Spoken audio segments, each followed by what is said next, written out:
रात का सन्नाटा गहरा था। आसमान में चांद की रोशनी फैली हुई थी। गांव के उस विशाल पेड़ के नीचे 3 लोग खामोश बैठे थे। वे कौन थे और इतनी रात को वहां क्या कर रहे थे, यह कोई नहीं जानता था। तभी खामोशी को तोड़ते हुए जूतों की आवाज सुनाई दी। शहर से लौटा हुआ आर्यन तेज कदमों से गांव की ओर बढ़ रहा था। कितनी अजीब रात है। ऐसा लग रहा है जैसे पूरा गांव गहरी नींद में सो गया है। शहर में तो इस वक्त भी शोर रहता है, लेकिन यहाँ तो अपनी सांसों की आवाज भी साफ सुनाई दे रही है। बस ये पुराना पेड़ पार कर लूं, फिर मेरा घर आ जाएगा। माँ मेरी राह देख रही होगी। आर्यन जैसे ही पेड़ के करीब पहुंचा, उसकी नजर उन 3 लोगों पर पड़ी। वे तीनों बिल्कुल स्थिर बैठे थे। आर्यन की धड़कन थोड़ी तेज हुई, लेकिन उसने खुद को संभाला। उसे लगा कि शायद गांव के ही कुछ लोग होंगे जो गर्मी की वजह से बाहर बैठे हैं। नमस्ते चाचा, इतनी रात को आप लोग यहाँ बाहर क्यों बैठे हैं? गांव में सब खैरियत तो है ना? खैरियत तो वक्त के साथ बदलती रहती है बेटा। हम यहाँ इंतजार कर रहे हैं। इस पेड़ के नीचे बैठने का अपना ही एक सुकून है। तुम शहर से आए हो ना? जी चाचा, मैं अभी अभी शहर से लौटा हूँ। पर आपको कैसे पता चला? और आप किसका इंतजार कर रहे हैं? दूसरा आदमी जो थोड़ा जवान है वो बोलता है, शहर की खुशबू कपड़ों से नहीं, आंखों की थकान से पता चलती है। हम यहाँ उस मुसाफिर का इंतजार कर रहे हैं जो अपना रास्ता भूल गया है। क्या तुम सही रास्ते पर हो आर्यन? आप मेरा नाम कैसे जानते हैं? मैंने तो आपको बताया भी नहीं, और मैं अपना रास्ता नहीं भूला। मेरा घर सामने ही है। तीसरा व्यक्ति शांत स्वर में बोलता है, रास्ता सिर्फ सड़कों का नहीं होता आर्यन, यादों का भी होता है। जो वादा तुम माँ से करके शहर गए थे, क्या वो तुम्हें याद है? आर्यन के कदम जम गए। उसे याद आया कि 5 साल पहले वह शहर जाते वक्त माँ से कहकर गया था कि वह हर महीने वापस आएगा, लेकिन काम की भागदौड़ में वह अपनी माँ को बिल्कुल भूल गया था। आज वह तब लौटा था जब माँ की तबीयत बहुत खराब होने की खबर मिली। आर्यन की आंखों में नमी आ गई। उसके हाथ खाली थे और वह शर्मिंदगी महसूस कर रहा था। मुझे देर हो गई। मैं काम में इतना उलझ गया था कि घर की खबर ही नहीं रही। पर आप लोग यह सब कैसे जानते हैं? हम वो हैं जो यहीं रह जाते हैं जब सब शहर चले जाते हैं। आर्यन, माँ का इंतजार अब खत्म होने वाला है। अगर मिलना है तो जल्दी जाओ। आर्यन को एक अजीब सी बेचैनी हुई। उसने उन तीनों को गौर से देखा। उनकी आंखों में कोई गुस्सा नहीं था, बस एक अजीब सा खालीपन था। आर्यन ने बिना कुछ कहे जल्दी जल्दी चलना शुरू कर दिया। उसे पीछे से उन तीनों के बात करने की हल्की आवाज सुनाई दी। एक और मुसाफिर लौट आया, लेकिन शायद थोड़ी देर हो गई। आर्यन चलता हुआ अपने पुराने घर की दहलीज पर आकर रुका। माँ, मैं आ गया। देखो, आपका आर्यन वापस आ गया। दरवाजा खुला क्यों है माँ? आप सो रही हो क्या? आर्यन अंदर के कमरे की ओर गया। कमरे के कोने में एक छोटा सा दिया जल रहा था, जिसकी रोशनी आखिरी सांसें गिन रही थी। बिस्तर पर कोई लेटा हुआ था। सफेद चादर से ढका हुआ एक शरीर जो बिल्कुल स्थिर था। आर्यन के कदम वहीं जम गए। उसे लगा कि उसके शरीर का सारा खून जम गया है। उसने चादर हटाने का सोचा, लेकिन डर के मारे उसके हाथ कांपने लगे। नहीं, ऐसा नहीं हो सकता। उन लोगों ने कहा था कि अभी भी वक्त है। माँ मुझे छोड़कर नहीं जा सकती। मैंने उनसे वादा किया था कि मैं वापस आऊंगा। मैंने बहुत बड़ी गलती कर दी। शहर की उस नकली दुनिया के लिए मैंने अपनी असली जन्नत को भुला दिया। माँ, प्लीज एक बार आंखें खोलो। मुझे डांटो, पर बोलो कुछ। तभी अचानक बिस्तर पर पड़े उस शरीर में हल्की सी हलचल हुई। चादर धीरे से सरकी और आर्यन की मां ने अपनी कमजोर आंखें खोलीं। उनकी आंखों में थकान थी, लेकिन अपने बेटे को सामने देखकर उनमें एक नई चमक आ गई। उन्होंने अपना कांपता हुआ हाथ आर्यन की तरफ बढ़ाने की कोशिश की, लेकिन कमजोरी की वजह से हाथ बिस्तर पर ही गिर गया। आर्यन तुरंत उनके पास बैठ गया। उसके हाथ खाली थे, लेकिन उसने अपनी मां के हाथों को महसूस किया। आ गए बेटा, मुझे पता था तू जरूर आएगा। मैंने उन तीनों से कहा था कि मेरा बेटा झूठा नहीं है, वो बस राह भटक गया है। माँ, मुझे माफ कर दो, मैं बहुत बुरा बेटा हूँ। मैंने आपको अकेला छोड़ दिया। पर माँ, आप किन लोगों की बात कर रही हैं? आपको किसने बताया कि मैं आ रहा हूँ? वही जो पीपल के पेड़ के नीचे बैठे हैं, वे रोज मुझसे मिलने आते थे। जब गांव का हर इंसान सो जाता था, तब वे तीनों मेरे पास बैठते थे और तुम्हारी बातें सुनाते थे।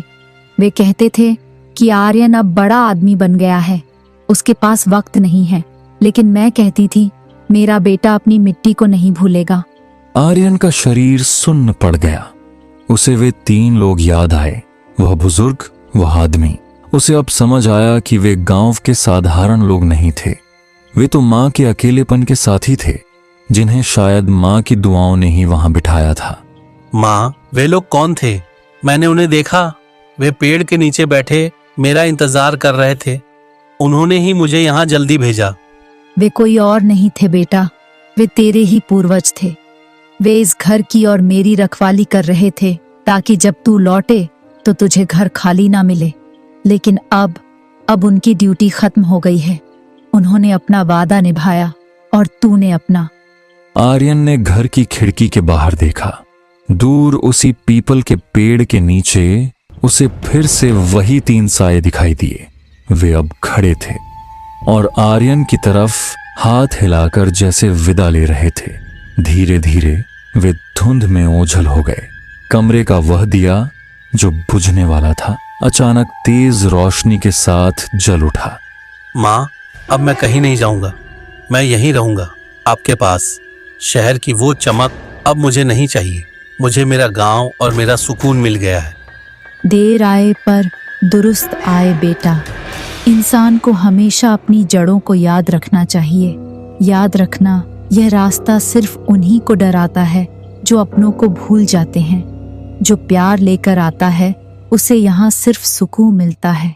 सुबह की पहली किरण खिड़की से होते हुए आर्यन के चेहरे पर पड़ी। परिंदों की चहचहाहट ने रात के उस सन्नाटे को पूरी तरह खत्म कर दिया था। आर्यन की आंख खुली तो उसने देखा कि उसकी मां गहरी और सुकून भरी नींद में सो रही थी।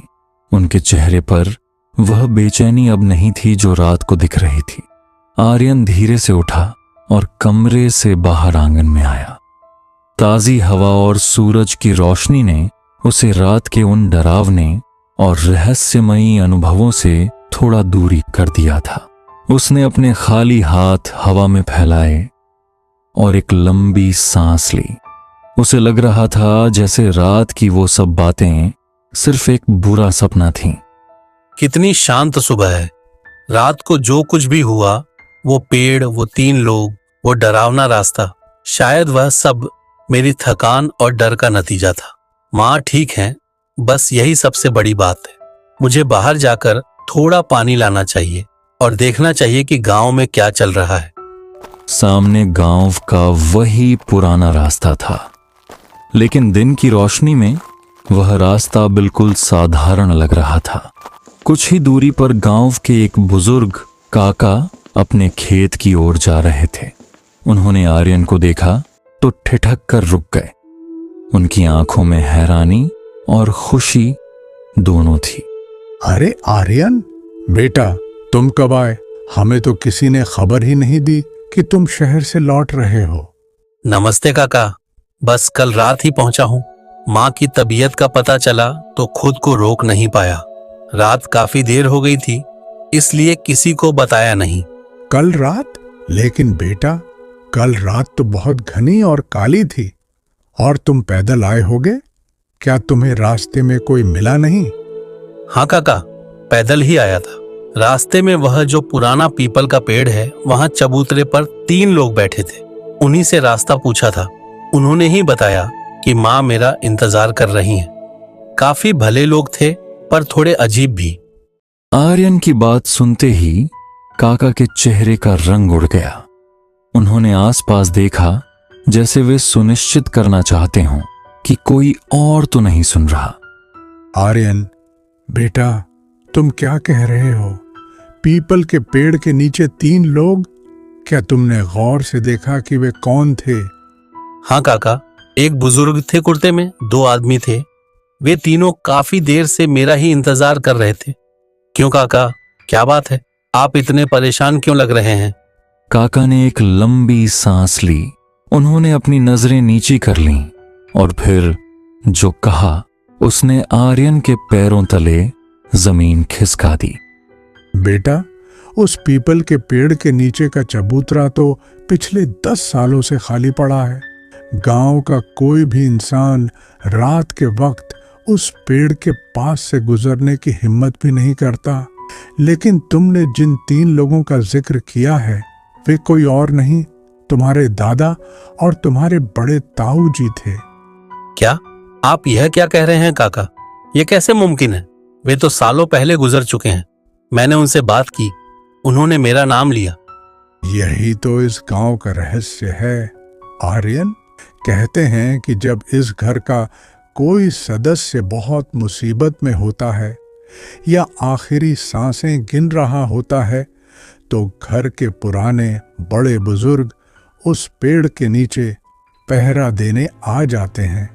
वे तब तक वहां बैठते हैं जब तक घर का वारिस लौट न आए। कल रात तुम्हारी माँ की हालत बहुत खराब थी। हम सब उम्मीद छोड़ चुके थे। शायद तुम्हारी माँ की ममता और उन बुजुर्गों की दुआ ही तुम्हें सही सलामत यहाँ खींच लाई। आर्यन सन्न रह गया। उसके दिमाग में रात का हर एक पल घूमने लगा। वह बुजुर्ग जो वक्त बुनने की बात कर रहा था, जिसने माँ के वादे की याद दिलाई, वे सब कोई साये नहीं बल्कि उसका परिवार था, जो मौत के बाद भी उसकी रक्षा कर रहा था। काका, मुझे तो यकीन ही नहीं हो रहा। मैं शहर की चकाचौंध में इतना अंधा हो गया था कि मुझे अपनों की कद्र ही नहीं रही। और वे मरने के बाद भी मेरा इंतजार कर रहे थे ताकि मैं माँ से आखिरी बार मिल सकूं। बेटा, गांव की मिट्टी और शहर की सीमेंट में यही फर्क है। यहाँ रिश्ते कभी मरते नहीं हैं, वे बस अपना रूप बदल लेते हैं। खैर, अब तुम आ गए हो तो माँ का ख्याल रखो। उन तीनों का काम अब पूरा हो गया। अब वे वापस शांति से सो सकेंगे। काका इतना कहकर अपने खेत की ओर बढ़ गए। आर्यन वहीं खड़ा रहा और दूर उस पीपल के पेड़ को देखने लगा। दिन की रोशनी में भी उस पेड़ की विशालता में एक गरिमा थी। आर्यन अब समझ चुका था कि उसे अब कहीं नहीं जाना है। उसे अपनी माँ की सेवा करनी है और अपनी जड़ों को सींचना है। उसने महसूस किया कि इंसान चाहे कितना भी बड़ा बन जाए, अपनी मिट्टी की पुकार उसे एक न एक दिन वापस बुला ही लेती है। दोपहर का समय था। गांव की गलियों में सन्नाटा था, क्योंकि ज्यादातर लोग खेतों में काम करने गए हुए थे। आर्यन ने अपनी माँ को खाना खिलाया और उन्हें सुला दिया। माँ के चेहरे पर अब एक असीम शांति थी, जैसे उनके मन का कोई बहुत बड़ा बोझ उतर गया हो। आर्यन घर के उस पुराने कमरे की ओर गया जो सालों से बंद पड़ा था। यह कमरा उसके दादाजी का था। कमरे के दरवाजे पर जमी धूल और मकड़ी के जाले साफ बता रहे थे कि यहां अरसे से कोई नहीं आया है। कमरे के कोने में एक भारी लोहे का संदूक रखा था। इसी कमरे में बैठकर दादाजी अपनी कहानियां सुनाया करते थे। आज यहाँ कदम रखते ही ऐसा लग रहा है जैसे वक्त पीछे मुड़ गया है। वह संदूक, माँ कहती थी कि इसमें खानदान की यादें बंद हैं। आज मुझे इसे खोलना ही होगा। मुझे उन 3 अजनबियों का सच जानना है जिन्होंने रात के अंधेरे में मेरा रास्ता रोशन किया।